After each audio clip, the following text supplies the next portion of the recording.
ans après la conférence des partis de Marrakech au Maroc, l'Afrique accueillera à nouveau le rendez-vous mondial du climat en 2022.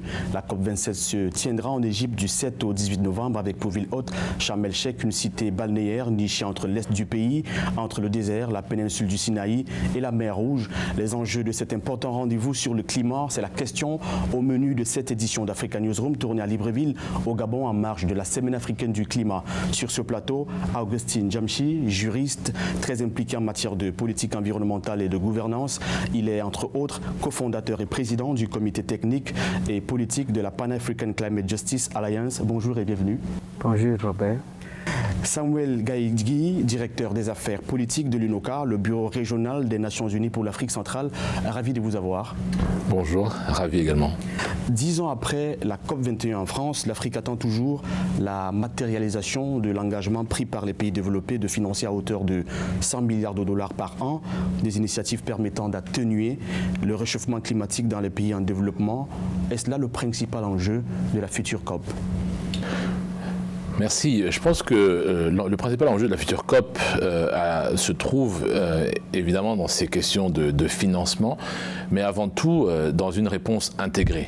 Je crois que la grande évolution depuis la COP 21, et en particulier lors de la COP 26 à Glasgow, c'est qu'on a vu l'Afrique apparaître avec un front uni, un front commun pour défendre ses intérêts et avancer des propositions concrètes sur les questions de finances climatiques, de compensation, de programmes d'adaptation.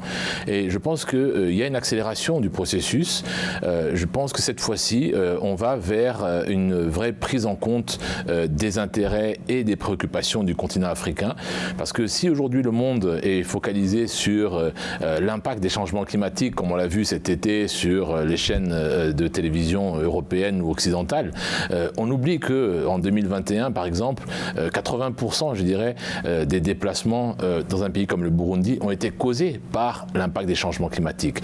Ça veut dire quoi? Ça veut dire qu'on est vraiment dans une logique où on n'est pas seulement dans une urgence, on est dans la nécessité d'en faire une priorité, d'en faire une nécessité, parce que l'urgence climatique est devenue une réalité. Et donc de ce point de vue-là, évidemment, il y a les questions de financement, mais il y a aussi les questions de mise en commun des ressources, intellectuelles, mais aussi des ressources naturelles. Et je pense qu'on aura probablement l'occasion de parler après sur l'impact et l'importance des bassins comme le bassin du Congo ou aussi également du bassin du lac Tchad en termes de préservation de l'environnement et de sources de biosphère.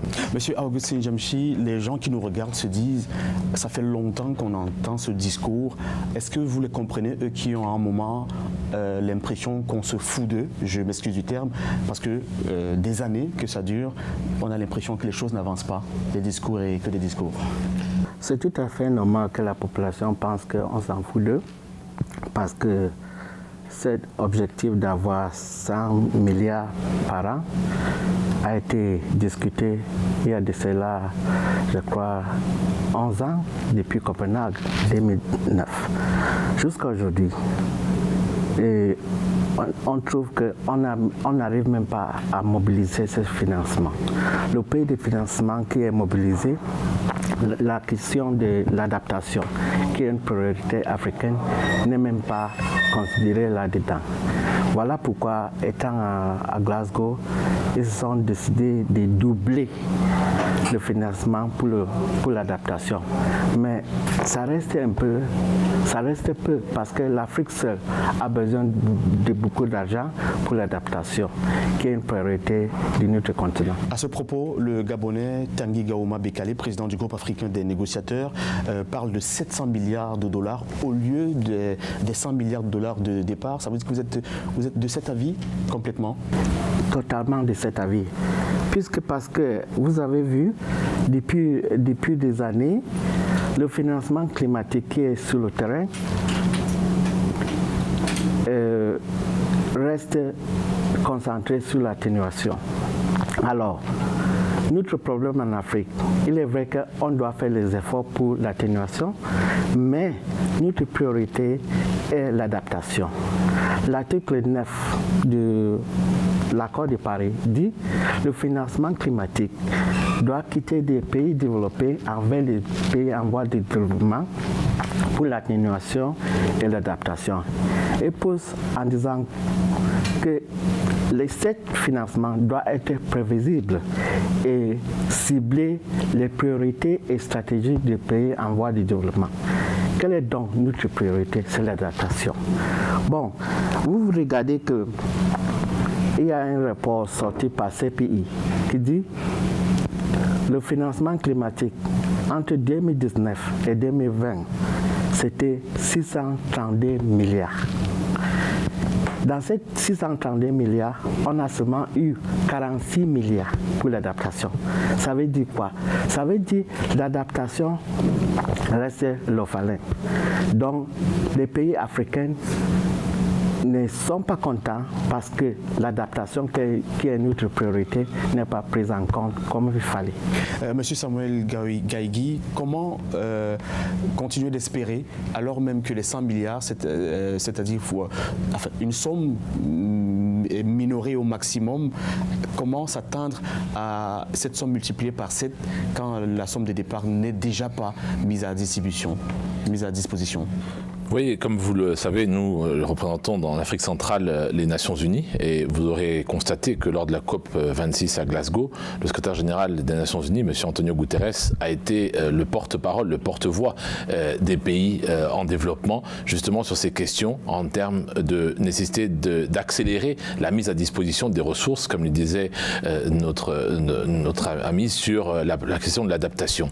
Et je crois qu'aujourd'hui, on voit, par exemple, j'entendais tout à l'heure que la Banque africaine de développement prévoit un financement de 50 milliards de dollars de 2020 à 2025 sur les programmes d'adaptation. Ce qui veut dire qu'il faut espérer que les partenaires au développement verront aussi qu'il y a, puisque à chaque fois on parle de quel est le down payment quelque part, quelle est la contribution du continent. À partir du moment où le continent met une contribution de l'ordre de 50 milliards sur 5 ans, je pense qu'il est urgent pour les partenaires qui sont les plus gros pollueurs, c'est admis, d'aussi mettre quelque part la main à la poche en urgence pour accompagner ces programmes d'adaptation.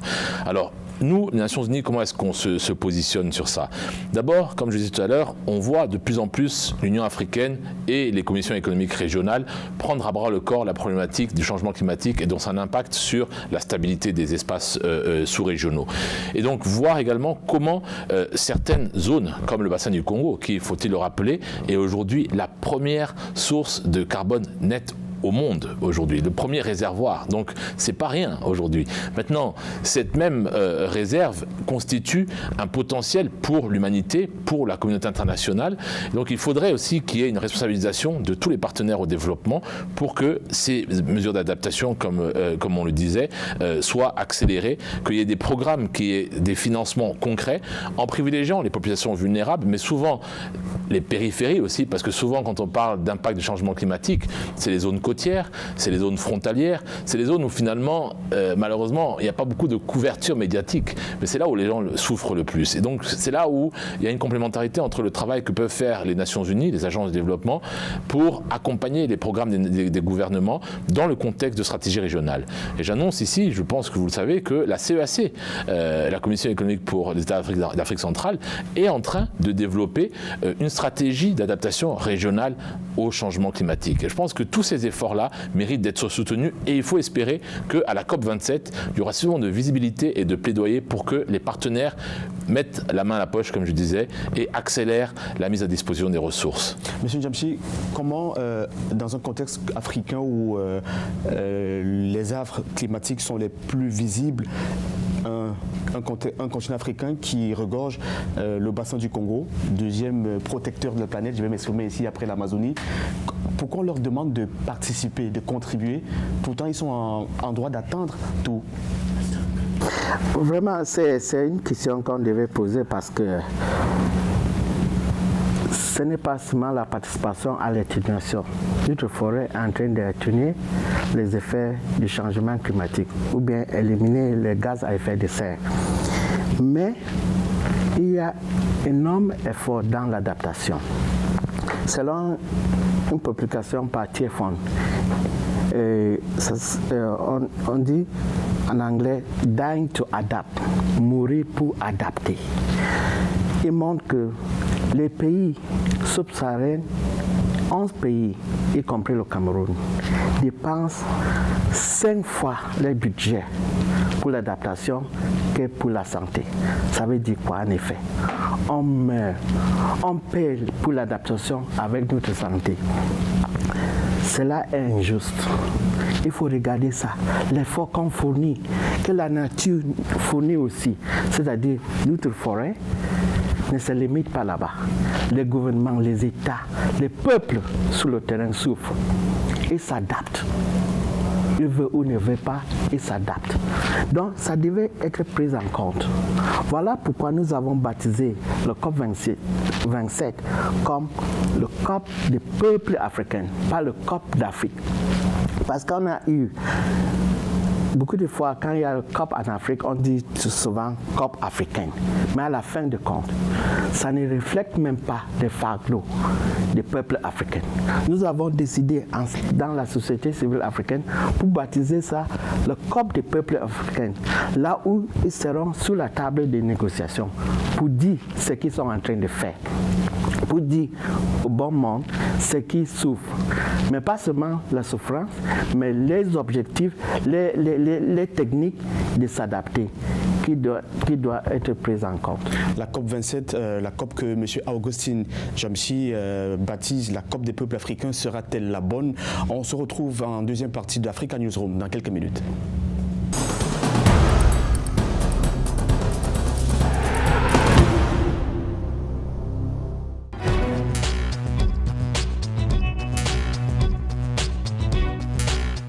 Africa Newsroom, seconde partie, bienvenue à vous si vous nous rejoignez seulement maintenant. Le thème de cette édition, la COP27, ses enjeux. Sur le plateau pour en parler, Augustin Jamshi, juriste très impliqué en matière de politique environnementale et de gouvernance. Il est entre autres cofondateur et président du comité technique et politique de la Pan-African Climate Justice Alliance. Et à ses côtés, Samuel Gaïgui, directeur des affaires politiques de l'UNOCA, le bureau régional des Nations Unies pour l'Afrique centrale. Monsieur Jamshi, les pays africains entendent impliquer également le secteur privé pour que les fonds attendus, si jamais elles parviennent finalement, servent au-delà des projets gouvernementaux. Comment trouvez-vous cette idée? Je trouve ça normal, mais à la fin de compte, il faut qu'on se pose certaines questions. Le changement climatique n'a pas été causé par les Africains. Et les peuples africains, les bas peuples, ne sont pas la cause de ce problème. Je vais poser une question morale. Si vous mettez le feu sur la maison de quelqu'un, est-ce que vous devez lui faire un prêt pour reconstruire la maison? Est-ce que vous devez lui vendre l'extincteur? C'est autant de questions qu'on doit se poser. Oui, le secteur privé est vraiment important pour attirer le financement. Mais à quelles conditions ce financement va arriver chez le paysan? Vous le savez très bien qu'à un moment donné, les Africains devaient aussi penser autrement. Parce que il est vrai que le problème n'est pas causé par nous, mais quand on est dans les problèmes, on doit trouver la solution avant d'attendre. Ça veut dire quoi? Ça veut dire, même le secteur privé, quand il vient, les profits qu'il cherche, il veut aussi prendre en considération le fait que ceux qui souffrent, ceux qui sont au front, n'ont pas causé ces problèmes. Donc, ce qui me regarde, ce qui est intéressant pour moi, à quelles conditions le financement va arriver chez la population qui en a besoin. Est-ce que vous partagez le pessimisme de votre copanéliste, M. Gaïgui? Peut-être je dirais qu'il faut faire un peu un pas vers une modernisation du concept de partenariat public-privé sur cette question. Parce qu'une chose est vraie, les populations les plus vulnérables se trouvent dans les zones les plus reculées et les plus, je dirais, les moins développées sur le continent africain, et c'est aussi vrai en Afrique centrale. Une autre chose est vraie, c'est que l'Afrique est à la fois une réserve de biosphère, une réserve d'air protégé, faune et flore, et aussi une réserve de ressources naturelles qui aujourd'hui font l'objet d'une compétition mondiale. On le voit quasiment au quotidien. Alors toute la question est de savoir comment est-ce qu'on peut avoir un dialogue constructif avec les partenaires internationaux publics au développement, avec les partenaires privés, pour faire une forme de consortium orienté vers le développement durable, ce qui veut dire des rétributions de façon sous la forme de projets de développement qui aillent vers les plus démunis et les plus vulnérables, qui sont souvent les populations qui vivent dans ces zones, même où les zones d'exploitation, sont les zones d'exploitation des ressources naturelles sur le continent africain.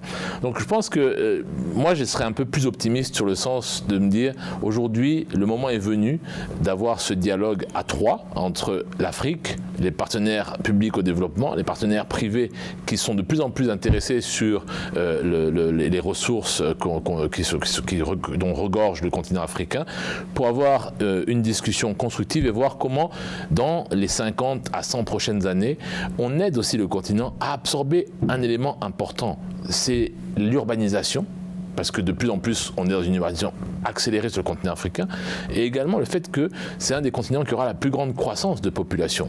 Et tout ça, je pense que ça nécessite aussi une approche de planification. Et la responsabilité première incombe aux États, parce que c'est à eux de faire une planification qui prennent en compte les enjeux climatiques, les enjeux des développements sur les 50 ou 100 prochaines années, et dans ces approches, et des approches qui sollicitent des ressources de financement aussi bien publiques que privées. Et je crois que, de toute façon, tous ces consortiums signent des accords avec les pays, avec les États, avec les gouvernements. Donc il faut aussi que ces accords-là prennent en compte, comme le disait Augustine, les questions de développement, les questions de développement durable des zones les plus vulnérables et les plus reculées sur le continent africain, et également, bien entendu, sur la zone Afrique centrale. Augustine, les experts ont constaté une baisse de la flore marine à cause du réchauffement progressif de l'eau. Dans certaines régions, le corail ne pousse plus carrément. Prenons le nord de l'Égypte qui doit accueillir la prochaine COP par exemple. On a également cette photographie dans plusieurs autres parties de la planète, de l'Afrique aussi. Comment est-ce que ce cap spécifique de tout ce qui est marin peut être réglé? Je pense que les scientifiques ont aussi une solution. Je venais d'assister à une réunion du groupe africain sur la biodiversité. Je pense que au-delà de la science moderne qu'on en a en place, il faut aussi tirer des connaissances traditionnelles, parce qu'il y a les gens qui vivaient à côté de cet océan, les forêts, partout. Donc, une conservation participative qui prend en compte les connaissances traditionnelles, la participation effective des peuples. C'est ça qui va, n'est-ce pas, donner la solution. Mais qu'est-ce qu'on voit aujourd'hui? On voit un peuple qui a été poussé de certaines zones juste parce qu'on veut faire la conservation, et qu'on les a criminalisés, n'est-ce pas? Et à la fin de compte, on ne réussit pas à faire ces conservations de cette manière. Donc, il va falloir qu'on a cette approche de participation effective des populations pour que les gens soient, pour que ça devienne le fardeau de tout le monde. Lorsque les peuples croient à quelque chose, ils vont contribuer. Donc, je pense que malgré la science qui est là, qui propose aussi les solutions scientifiques, il faut regarder ce côté des connaissances traditionnelles, la participation effective de la population. Et je veux aussi dire que on ne peut pas participer à une décision si on n'a pas l'information. Qu'est-ce que nos gouvernements font? Est-ce qu'ils impliquent vraiment la population? Est-ce qu'ils leur donnent les informations? Parce qu'on ne peut pas rester dans les capitales en pensant qu'on va gérer les choses sur le terrain. Les réalités sont un peu différentes. Donc il faut qu'on travaille ensemble parce que cette biodiversité, c'est pour nous tous. Nous avons compris qu'on doit être en symbiose avec notre environnement. Donc je pense que la solution ne peut pas être là si la population lui-même n'est pas autour de la table de négociation. Évoquons la Grande Muraille verte de l'Afrique, un plan ambitieux dont l'objectif est de restaurer les écosystèmes le long des frontières du Sahara. On laisse entrevoir 10 millions d'emplois dans les zones rurales d'ici 2030. Y a-t-il de quoi booster l'accélération d'ici la COP27 ou alors à l'issue de la COP27, ce projet?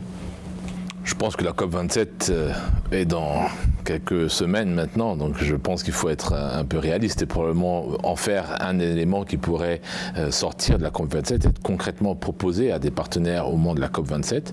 Mais il est évident, et je pense, je reviens sur ce que Augustine a dit très justement en disant les communautés autochtones doivent être impliquées dans ces logiques-là.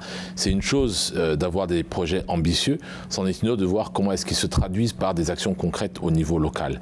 Et je pense que la réussite de la lutte contre le changement climatique, qui impacte fortement le continent africain, parce que c'est vrai, l'Afrique n'est pas un gros pollueur, mais l'Afrique est aujourd'hui une victime extrêmement affectée des changements climatiques. Cette réponse, elle passe par des initiatives au niveau local, au niveau des frontières, au niveau national et au niveau régional. Et c'est là où je voudrais un peu dire ce que nous faisons au niveau de notre bureau pour l'Afrique centrale, bureau régional, c'est de travailler sur une problématique qui regarde à l'impact de tous ces changements sur la sécurité. Parce que ce que décrivait Augustine, c'est exactement le fait que les laissés pour compte n'ont plus beaucoup d'autres solutions que de rejoindre éventuellement des groupes des groupes armés, éventuellement dans certaines zones. Donc il faut aussi prendre en compte le fait que la paupérisation, l'accélération de la périphérisation de ces communautés n'est pas non plus un atout de développement, puisque à terme, c'est des menaces qui pèsent sur le continent. Donc il faut aussi prendre cette question, l'urgence climatique est aussi une urgence sécuritaire aujourd'hui. Et de ce point de vue-là, il y a un travail évidemment à faire avec des grands programmes de développement, mais il y a aussi peut-être certaines approches sur lesquelles on devrait aussi se poser certaines questions. Quand on regarde par exemple sur les 10-20 dernières années, que ce soit sur l'Afrique de l'Ouest ou l'Afrique centrale, l'impact de la transhumance sur l'instabilité, sur l'insécurité, voilà des problématiques sur lesquelles il va falloir tôt ou tard que les États et les organisations régionales se posent des questions et voir comment accompagner l'évolution des communautés vers un développement durable, vers une cohésion aussi, parce que c'est la cohésion qui manque. Et en fin de compte, c'est en écoutant ces communautés, en essayant de les accompagner, qu'on pourra aller de l'avant. Et je termine sur l'impact que le changement climatique a eu sur les communautés côtières. Il est extrêmement fort, extrêmement grave. Et quand on regarde sur le golfe de Guinée, beaucoup de communautés ont perdu leurs ressources, les incomes. La Covid est venue aggraver cette situation, mais il n'y a plus de ressources en pêche dans certaines zones. Il n'y a plus de ressources halieutiques. Et donc, toutes ces communautés qui vivaient de ces ressources-là, il faut arriver à les réintégrer, les réinsérer dans l'espace économique, puisque souvent, c'est des communautés qui étaient très influentes dans l'informel, dans le secteur informel. Et aujourd'hui, elles se retrouvent marginalisées. Je pense qu'il faut aussi tenir compte de ces éléments-là pour aider à préserver la stabilité de tous ces environnements qui, malheureusement, sont victimes de l'impact des changements climatiques. La population en attente de l'aide, en attente des réponses à leur SOS, des réponses qui ne viennent pas, et puis elles se disent peut-être il faut prendre des mesures nous-mêmes, mais on a des conséquences, les rangs des groupes armés qui grossissent, entre autres, peut-être. Écoutez, vous avez parlé de Grande Muraille verte. Oui. Je vais dire quelque chose là-dessus. Quand je disais, il faut effectivement penser à ces populations qui sont sur le terrain. Parce ils ont la solution. Et il y a un vieux au Burkina Faso. Pendant 43 ans, il a fait 27 hectares de forêt en désert. C'est un exemple sur le terrain. N'est-ce pas? On aimerait voir comment le Grand Muraille Vert est en train de soutenir cette ce monsieur c'est un individu à plus fait temps, à plus forte raison des organisations des pays. Mais ce qu'on entend aujourd'hui, c'est les grandes conférences, là où on annonce les gros chiffres. Mais la population est en train de faire un effort. Récompensez-le, reconnaissez ce qu'ils sont en train de faire. Voilà pourquoi nous disons le COP27, c'est le COP des peuples africains qui seront là-bas en Égypte pour montrer ce qu'ils sont en train de faire, pour que ça soit reconnu aussi et peut-être récompensé. Cela va encourager la protection de l'environnement et la vie humaine sur la Terre. Monsieur Augustin Jamchi, merci d'avoir fait le déplacement pour ce plateau. Nous rappelons à nos téléspectateurs que vous êtes cofondateur et président du comité technique et politique de la Pan-African Climate Justice Alliance. Et merci monsieur Samuel Gaïgui, directeur des affaires politiques de l'UNOCA, le bureau régional des Nations Unies pour l'Afrique centrale. Merci d'avoir accepté notre rendez-vous. Merci beaucoup. Et quant à vous, restez en compagnie des éditions d'information et de magazines sur Africa 24.